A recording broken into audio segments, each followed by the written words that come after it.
14 April সকাল 10টা থেকে সন্ধ্যে 6টা পর্যন্ত কলকাতার মৌলালির স্বামী Vivekananda conference hall Ambedkar cultural college এবং new Barrackpore people's education society ও নিউ ব্যারাকপুর আম্বেদকর ফাউন্ডেশনের যৌথ উদ্যোগে সহস্রাব্দের সেরা মনীষী বাবা সাহেব আম্বেদকরের স্মরণে গুণীজন সম্বর্ধনা ও বিশেষ আলোচনা চক্র অনুষ্ঠিত হয়েছে। এদিন অনুষ্ঠানের উদ্বোধন করেন আদ্যাপীঠের সম্পাদক সর্বশ্রী মুরাল ভাই। অনুষ্ঠানে প্রধান অতিথি হিসেবে উপস্থিত ছিলেন মুকুল চন্দ্র বৈরাগ্য।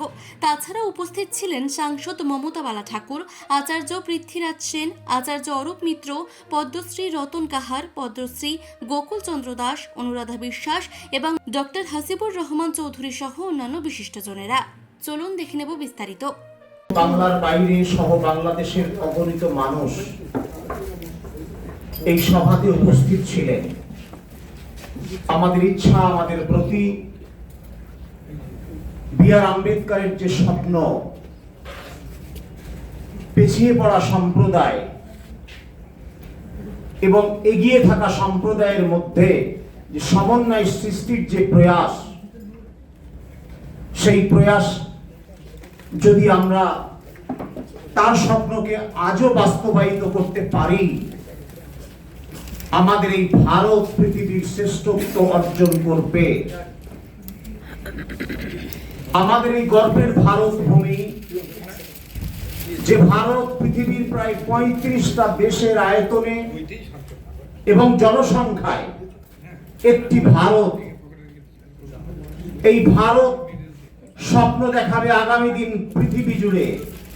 আমরা এই আশা থেকে বঞ্চিত নই। সমগ্র ভারতবাসীর কাছে আমরা আম্বেদকরের জন্মদিনে বার্তা দিতে চাই, আসুন আমরা ছোট বড় ভুলে যাই, জাত বিদ্বেষ ভুলে যাই, ধর্ম বর্ণ ভুলে যাই। আমার ভারত ভূমিকে পৃথিবী জুড়ে শ্রেষ্ঠত্ব অর্জনের পথে হাতে হাত মিলিয়ে, কাঁধে কাঁধ মিলিয়ে, শিক্ষার মাধ্যমে, শিক্ষার শক্তির মাধ্যমে, মানবতার মাধ্যমে ভারতকে এগিয়ে নিয়ে যাই। আগামী নতুন ভারত সৃষ্টির লক্ষ্যে আমরা ঐক্যবদ্ধ হই। ধন্যবাদ। আমি প্রথমে ধন্যবাদ জানাই, উপস্থিত অন্যান্য যারা সদস্য আছে তাদেরকে ধন্যবাদ জানাই। আজকে বাবা সাহেব বি.আর. আম্বেদকরের 125তম জন্মদিবস ভারতবর্ষের বিভিন্ন জায়গায় পালিত হচ্ছে। আজকে এই দিনটাকে reserve bank of India foundation day হিসাবে 1 এপ্রিল ব্যবহার করে। এই যে 14 এপ্রিল, যেটা ইউনাইটেড স্টেটস অফ আমেরিকা, তারা এই দিনটাকে তাদের এডুকেশন ডে হিসাবে স্বীকৃতি দিয়েছে এবং ভারতবর্ষ তথা পৃথিবীর বিভিন্ন জায়গায় এডুকেশন ডে হিসাবে পালিত হচ্ছে। আরেকটা যেটা কথা হচ্ছে, 2004 সালে যেটা কলম্বিয়া বিশ্ববিদ্যালয় তারা একটা তালিকা তৈরি করেছিল 100 জনের 250 বছর পূর্তি উপলক্ষে, এবং সেখানে যে 100 জনের তালিকায় বিভিন্ন রাষ্ট্রপতি, উপরাষ্ট্রপতি, রাজনীতিবিদ, সাহিত্যিক, বিভিন্ন লোকের একটা নামের তালিকা করেছিল তাদের সংবর্ধনা দেওয়ার জন্য। এই মহাসংকট থেকে ভারতবর্ষকে যদি মুক্ত করতে হয়, তাহলে আপনাদের মতো যারা বাবা সাহেবের সৈনিকরা রয়েছেন, বাবা সাহেবকে নিয়ে যারা গবেষণা করছেন, আপনাদের গবেষণালব্ধ লেখা, গবেষণালব্ধ আপনাদের যে বই, পুস্তক এবং আপনাদের চিন্তাধারা দিকে দিকে ছড়িয়ে দিতে হবে। না হলে এই বাংলা শেষ হয়ে যাবে। এই ভারতবর্ষের পরিস্থিতি ভয়ঙ্কর থেকে ভয়ঙ্করতম দিকে পৌঁছাবে। তাই আপনারা এগিয়ে আসুন। আপনারা যেখানে ডাকবেন, যে সময় যে সহযোগিতা চাইবেন, আমাদের সাধ্য মতো, ক্ষমতা মতো। আপনারা সবাই জানেন সীমিত ক্ষমতা, সীমিত ক্ষমতা। আজকে বাবা সাহেব যদি ওই সংবিধানটুকু না লিখে যেতেন, বাবা সাহেব যদি আমাকে ওই অধিকারটুকু না দিয়ে যেতেন, এটুকু আমরা কেউ পেতাম না, এটুকু আমরা কেউ পেতাম না। আজকে সেইটুকু নিয়েই আমরা বেঁচে আছি। আমরা চেষ্টা করি সবাই মিলে। আসুন, কেন আজকে আমরা অন্যের দাসত্ব করব? কেন আমরা আজকে অন্যের হয়ে কথা বলবো? আমার সমাজ যদি মেজরিটি মাস্ট বি গ্রান্টেড হয়, যদি সংখ্যাগরিষ্ঠ মানুষের মতামত যদি প্রতিষ্ঠিত হয়, তাহলে আমাদের দলিত সমাজকে পিছিয়ে রাখা কেন হবে? পিছিয়ে রাখা কেন হবে? আমাদেরকে সামনের দিকে এগিয়ে আসতে হবে। আর তার সামনের যে মুক্তি সূর্য, মুক্তি সৈনিক, যারা কমান্ডেড, যাদের কমান্ডার, যাদের কমান্ডিং আওয়াজ আমরা পাবো, তারা হচ্ছেন আপনারা। আপনারা কমান্ড করুন কি করতে হবে আমাদেরকে, আমরা আপনাদের কমান্ড অনুযায়ী ঝাঁপিয়ে পড়ব আমাদের এই সমাজকে মুক্ত করার জন্য। আজকের এই অনুষ্ঠানের আয়োজকদেরকে বারবার ধন্যবাদ জানিয়ে এবং এতগুলো গুণীজন যারা এখানে আছেন সবার সংস্পর্শ পেয়ে আমি নিজেকে ধন্য মনে করে আমি আমার বক্তব্য এখানে শেষ করছি। ভালো থাকুন, সুস্থ থাকুন। জয় হিন্দ, জয় ভারত। তাছাড়া কাজী নজরুল ইসলামের তার যে রচনা, তিনি যেভাবে স্বর্গের দেবতার সঙ্গে মর্তের দেবতা আমরা কাদের বলি, যারা আমাদের পথ করে পরমহংস শ্রী শ্রী রামকৃষ্ণ পরমহংসদেব থেকে শুরু করে আমাদের স্বাধীনতা সংগ্রামী যারা ছিলেন প্রত্যেককে নিয়ে তিনি তার সঙ্গীত রচনা করেছেন। একটি গানে তিনি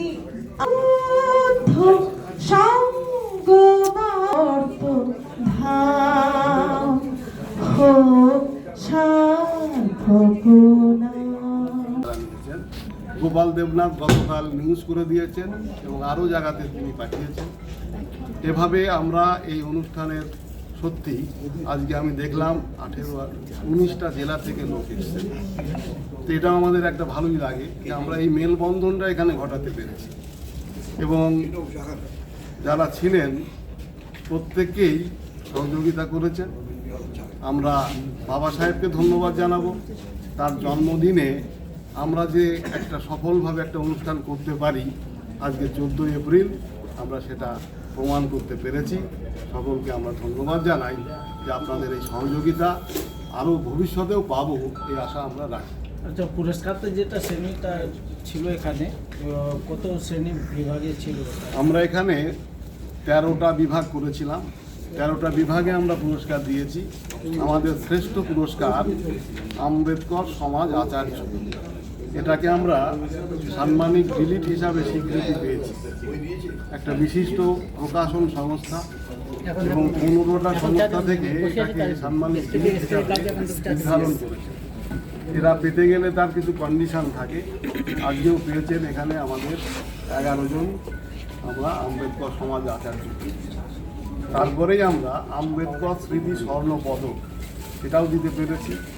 আমরা গৌতম বুদ্ধ স্মৃতি স্বর্ণ পদক দিয়েছি, আমরা কাজী নজরুল স্মৃতি স্বর্ণ পদক দিয়েছি, কৃত্তিবাস স্মৃতি স্বর্ণ পদক দিয়েছি, গুরুচাঁদ স্মৃতি স্বর্ণ পদক দিয়েছি।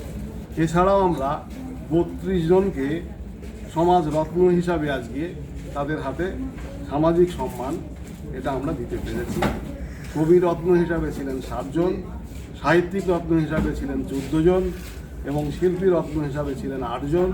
এছাড়াও আমরা এই বছর এই প্রথম যে বর্ষ সেরা সমাজসেবক, শ্রেষ্ঠ সমাজসেবক সেটাতে পেয়েছেন পৃথ্বীরাজ সেন, তিনি আমাদের আচার্য পৃথ্বীরাজ সেন। তৃপ্তি ভট্টাচার্য পেয়েছেন, তিনিও আমাদের আচার্য তৃপ্তি ভট্টাচার্য। আজকে এখানে আচার্য হয়েছেন আমাদের রাষ্ট্রপতি পুরস্কার প্রাপ্ত সুশান্ত কুমার মণ্ডল, আমাদের বঙ্কিমচন্দ্র চট্টোপাধ্যায়ের বংশধর জয়দীপ চট্টোপাধ্যায় এখানে আজকে সম্মানিত হয়েছেন, তিনিও আমাদের শ্রেষ্ঠ সমাজসেবক। এবং গৌতম বুদ্ধ স্মৃতি স্বর্ণপদক পেয়েছেন। এই গৌতম বুদ্ধ তো খুব মূল্যবান। এখন আমাদের অনুষ্ঠান প্রায় শেষের মুখে হলেও আমরা পৃথ্বীরাজ সেনের কিছু কথা শুনব, কারণ হচ্ছে অনুষ্ঠানটা আমরা ঠিক টাইমে শেষ করেছি।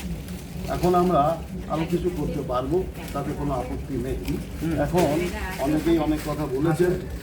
ঠিক আছে, আজকে সারাদিন যেভাবে আপনি অনুষ্ঠান করলেন এর মাধ্যমে আপনি সমাজকে কী বার্তা দেবেন? আমরা এটাই বোঝাতে চেয়েছি যে সমাজ যেটা আম্বেদকর চেয়েছিলেন যে ভারতবর্ষ তো একটা, ভারতবর্ষের মানুষও এক হোক, সমান হোক, এখানে ভেদাভেদটা যাতে না থাকে, ভারতবর্ষের উন্নয়ন ঘটুক। চীন আমেরিকা যে উন্নয়ন ঘটিয়েছে বাবা সাহেবের পরিকল্পনা ছিল এবং সেটাকে যদি আমরা মেনে চলতে পারতাম তাহলে ভারতবর্ষ আজ আমেরিকা কি চীন কি তার থেকেও বেশি উন্নত জায়গায় থাকতো। এই বার্তাই আজ আমরা এখানে দিতে পেরেছি। অনেক অনেক খোদা ভালোবাসা টানছে। আজ যে বিশ্বাস যে অভিনন্দন অনুষ্ঠান করেছে তার জন্যে আমরা তাকে অনেক ভালোবাসা জানাই। ধন্যবাদ।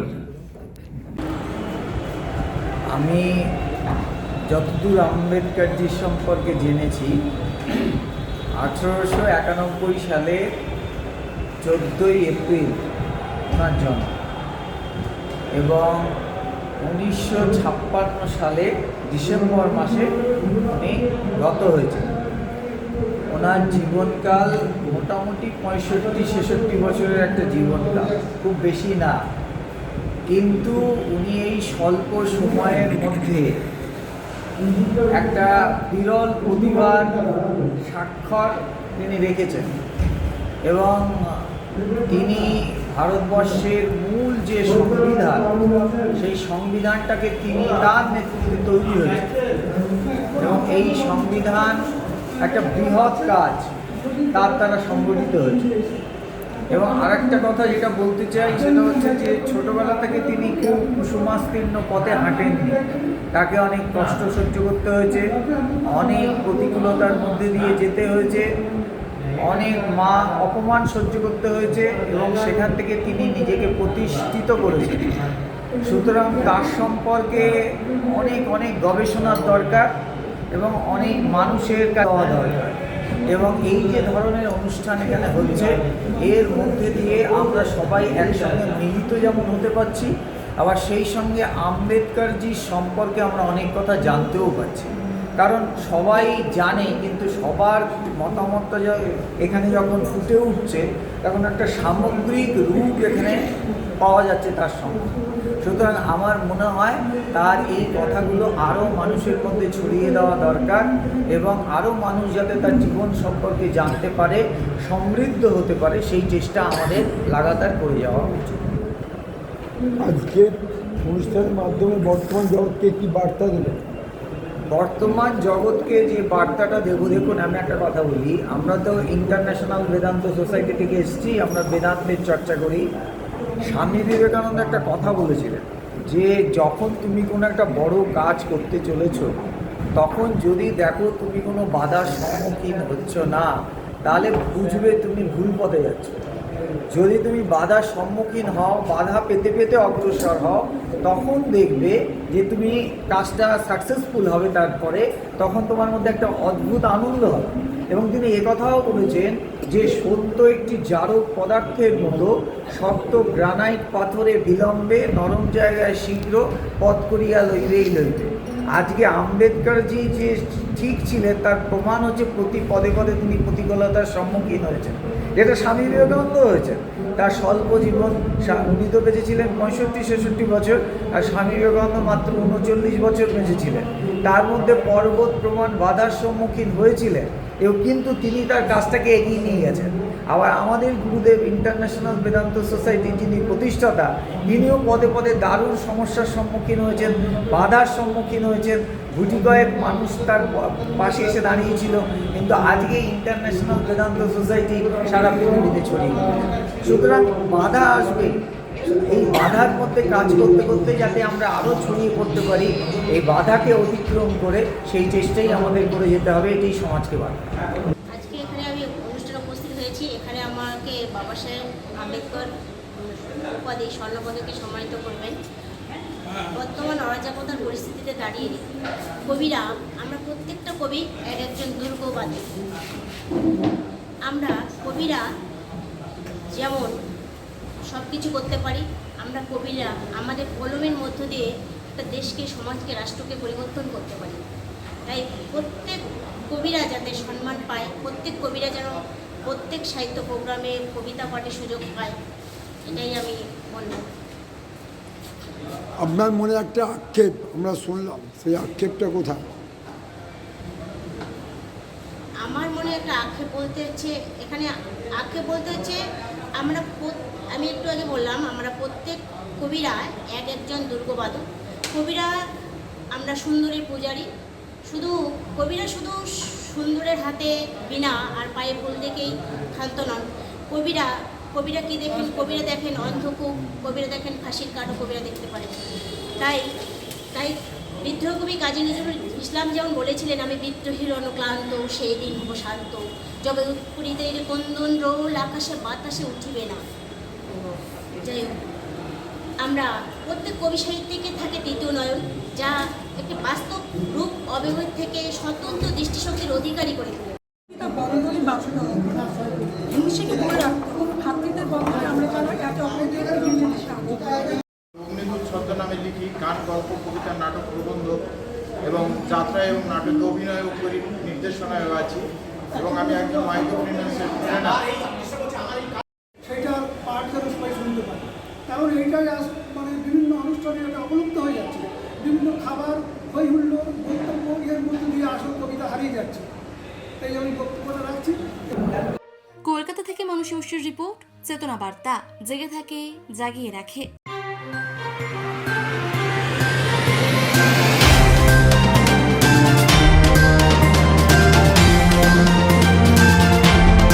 চেতনা বার্তা, জেগে থাকে, জাগিয়ে রাখে।